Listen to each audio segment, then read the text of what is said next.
পথ ভিতর কেমন পা ধুলা লাগে না, ধুলায় করা পুতলি ধুলা ধরে না।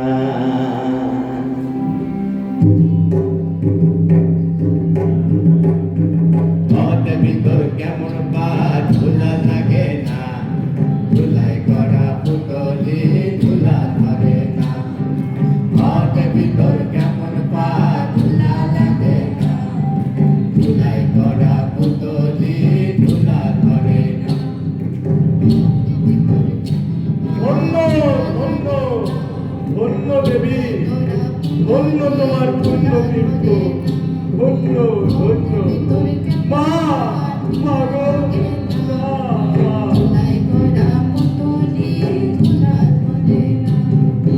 পথ ভিতর কেমন পা ধুলা লাগে না, ধুলায় করা পুতলি ধুলা ধরে না।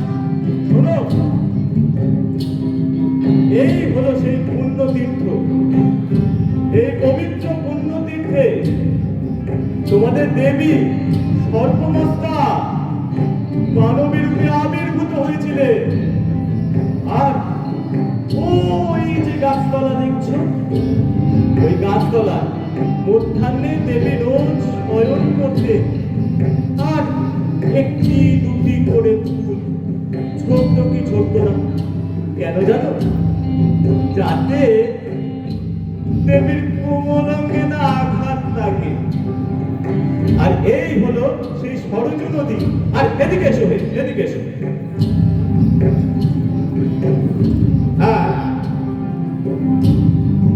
এই হচ্ছে সেই পবিত্র কুণ্ড।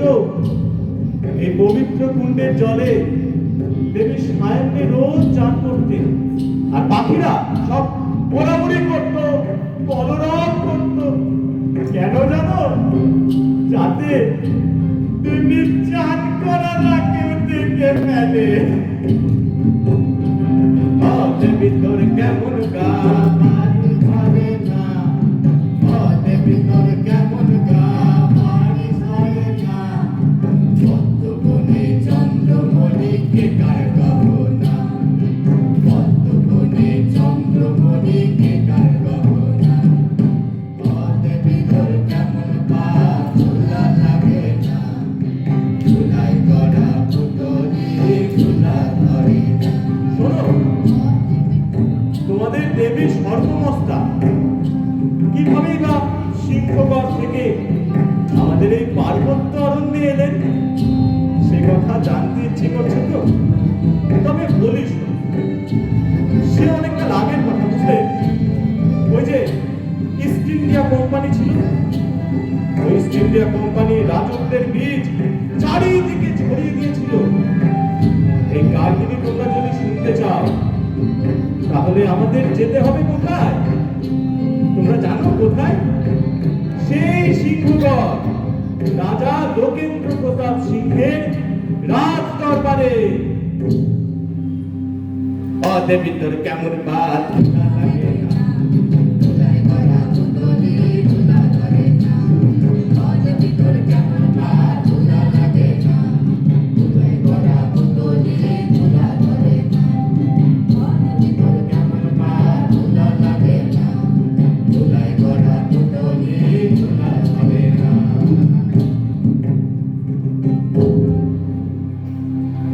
সাল 1855,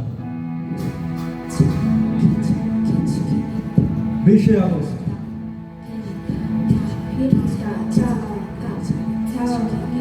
ইংরেজ গভর্নর জেনারেল হলিডের কাছে সাঁওতাল পরগনা থেকে একটি টেলিগ্রাম আসে। সেই দুর্ধর্ষ দস্যুটি ধরা পড়েছে। কে সেই দস্যু? সেই দস্যু হলেন সাঁওতাল বিদ্রোহের নেতা সিধু। সঙ্গে তার 3 ভাই কানু, চাঁদ, ভৈরব।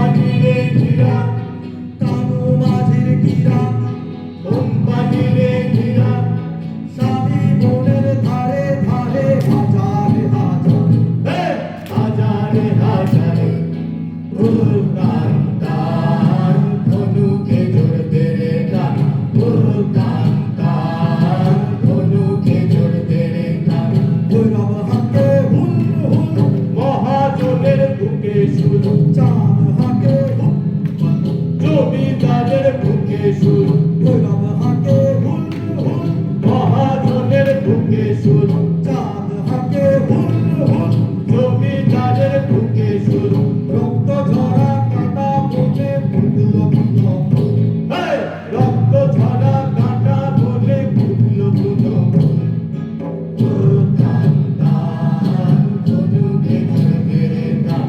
উল্কান্তার ধনুকে জড়তে রে টান উল্কান্তার ধনুকে জড়তে রে টান উল্কান্তার ধনুকে জড়তে রে টান। কবি,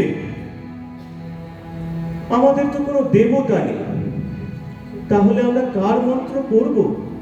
আমরা তো কারোর মন্ত্র পড়বো না, আমরা তো গান গাইবো। কোন দিকে তাকিয়ে গান করব? তোমাদের যার যেদিকে ইচ্ছে সেদিকে তাকিয়ে গান গাও। যেদিকে ইচ্ছে সেদিকে। আচ্ছা, না কবি, মন বসছে না। তুমি কোন দিকে তাকিয়ে গান করবে? আমি আমি তোমার দিকে তাকিয়ে গাইবো। তাহলে আমিও তোমার দিকে তাকিয়ে গান করব। मुझको कहाँ ढूंढे रे बंदे, मैं तो तेरे पास में। मुझको कहाँ ढूंढे रे बंदे, मैं तो तेरे पास में। मुझको कहा तू ढूंढे रे बंदे, मैं तो तेरे पास में। मुझको कहा तू ढूंढे रे बंदे, मैं तो तेरे पास में। ना तीरथ में ना मूरत में ना एकांत निवास में, ना मैं मंदिर में ना मैं मस्जिद में ना कभी कैलाश में। मुझको कहा तू ढूंढे रे बंदे, मैं तो तेरे पास में। मुझको कहा तू ढूंढे रे बंदे, मैं तो तेरे पास में। ना मैं जप में ना मैं तप में ना व्रत उपास में, ना मैं क्रिया कर्म में रहता ना ही योग संन्यास में। मुझको कहा तू ढूंढे रे बंदे, मैं तो तेरे पास में। मुझको कहा तू ढूंढे रे बंदे, मैं तो तेरे पास में। ना मैं पिंड में ना मैं प्राण में ना ब्रह्मांड आकाश में, ना मैं लहर में त्रिपुर में और ना ही मास में। मुझको कहा तू ढूंढे रे बंदे, मैं तो तेरे पास में।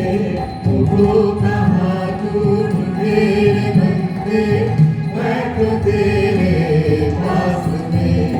खोजी हो तुरंत मिल जाओ एक पल की तलाश में, कहता कबीर सुनो भाई साधो। मैं तो हूँ